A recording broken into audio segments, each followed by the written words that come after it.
অযোধ্যার রাম মন্দির দর্শনে রাজ্য থেকে তৃতীয় ট্রেন রওনা হলো মঙ্গলবার। রাজধানী আগরতলার বাধারঘাট স্টেশনে এই আস্থা ট্রেনকে সবুজ পতাকা নাড়িয়ে ফ্ল্যাগ অফ করেন রাজ্যের মুখ্যমন্ত্রী অধ্যাপক ডক্টর মানিক সাহা। এই অনুষ্ঠানে অন্যান্যদের মধ্যে উপস্থিত ছিলেন ত্রিপুরা প্রদেশ বিজেপি সভাপতি রাজীব ভট্টাচার্য, বিধায়ক কিশোর বর্মন, বিধায়ক তফাজ্জল হোসেন, বিজেপি সদরশহর জেলা কমিটির সভাপতি অসীম ভট্টাচার্য সহ অন্যান্যরা। অনুষ্ঠানে বক্তব্য রাখতে গিয়ে মুখ্যমন্ত্রী অধ্যাপক ডক্টর মানিক সাহা বলেন, ভারতের আস্থা শ্রীরাম। গত 22 জানুয়ারি অযোধ্যায় রাম মন্দির প্রতিষ্ঠার পর থেকে গোটা দেশ রামময় হয়ে উঠেছে। মুখ্যমন্ত্রী আরো বলেন, গোটা দেশ আজ রামময়। ভগবান রামের প্রতি আস্থা জানিয়েছেন গোটা দেশবাসী। আর কিছুদিনের মধ্যে আমবাসা স্টেশন থেকে আরো একটি ট্রেন পুণ্যার্থীদেরকে নিয়ে অযোধ্যার উদ্দেশ্যে রওনা দেবে বলেও জানান মুখ্যমন্ত্রী। এদিন রাজ্য মন্ত্রিসভার সদস্যদেরও রাম মন্দির দেখতে যাওয়ার কথা ছিল, কিন্তু উদ্বোধনের পর লাখ লাখ মানুষের ভিড় মন্দির চত্বরে রয়েছে। তাই আপাতত কিছুদিনের জন্য ভিআইপিদের নিয়ে যাওয়ার বিষয়ে স্থগিতাদেশ দেওয়া হয়েছে। পুণ্যার্থী সারা ভারতবর্ষ এবং বাইরের থেকে বিদেশ থেকে মানুষ আসছে দেখার জন্য।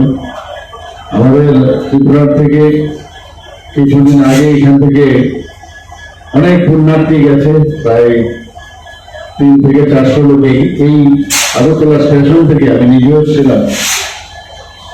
তো ওনাদের যাতে সুন্দরভাবে পৌঁছতে পারে তার জন্য বেস্ট উইশেস জানার জন্য আমরা এসেছিলাম। কিছুদিন আগে ধর্মনগর থেকেও গেছে এবং আজকে এখান থেকেও যাচ্ছে এবং আমবাসার থেকেও, ধর্মনগর থেকে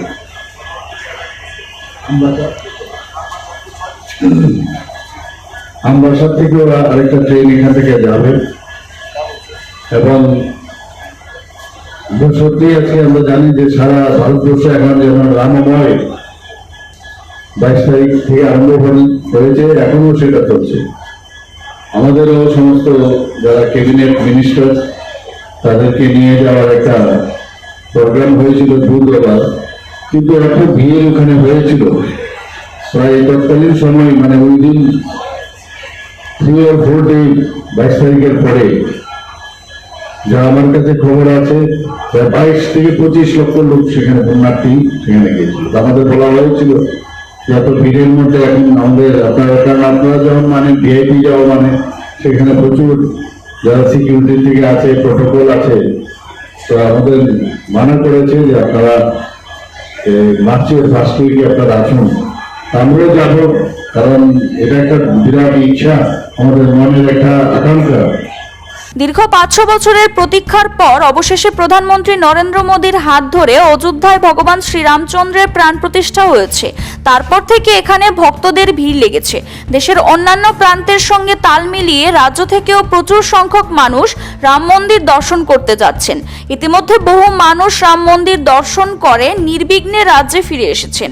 আগামী দিনেও এভাবে আরও মানুষ রাম মন্দির দর্শন করতে যাবেন বলে আশা ব্যক্ত করেন ত্রিপুরা প্রদেশ বিজেপি সভাপতি রাজীব ভট্টাচার্য।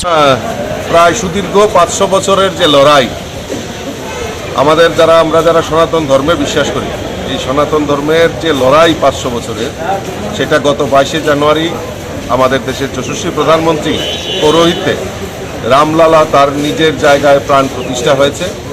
এর থেকে আনন্দের, এর থেকে ভাবাবেগ আর কি হতে পারে। তাই সারা দেশ জুড়ে মানুষ সেখানে রামলালাকে দর্শন করার জন্য মানুষ যাচ্ছেন। ত্রিপুরা থেকেও রাম ভক্তরা সেখানে উপস্থিত হওয়ার জন্য বিশেষ ট্রেনের, সেখানে আপনারা জানেন অলরেডি গভর্নমেন্ট অফ ইন্ডিয়া আস্থা ট্রেনের ব্যবস্থা করেছে, স্পেশাল ট্রেনের ব্যবস্থা করেছে। এই ট্রেনের মাধ্যমে রাজ্যের বিভিন্ন প্রান্ত থেকে রাম ভক্তরা সেখানে যাচ্ছেন।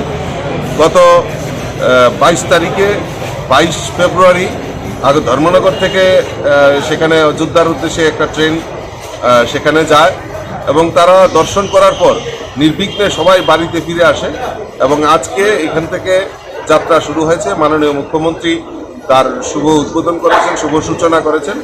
আমি আশা করি মানুষের যে ভাবাবেগ, মানুষের যে আস্থা, সেই রাম, তো তার প্রতি আস্থা এবং ভাবাবেগ জানিয়ে মানুষের মধ্যে যেই ভাবাবেগ, সেটা দর্শনের জন্য মানুষ উদ্বেগ দিচ্ছে। এদিন রেলওয়ে স্টেশনে যাত্রীদের পাশাপাশি তাদের পরিবারের লোকজনও এসেছে। CRI TV, channel for news and entertainment.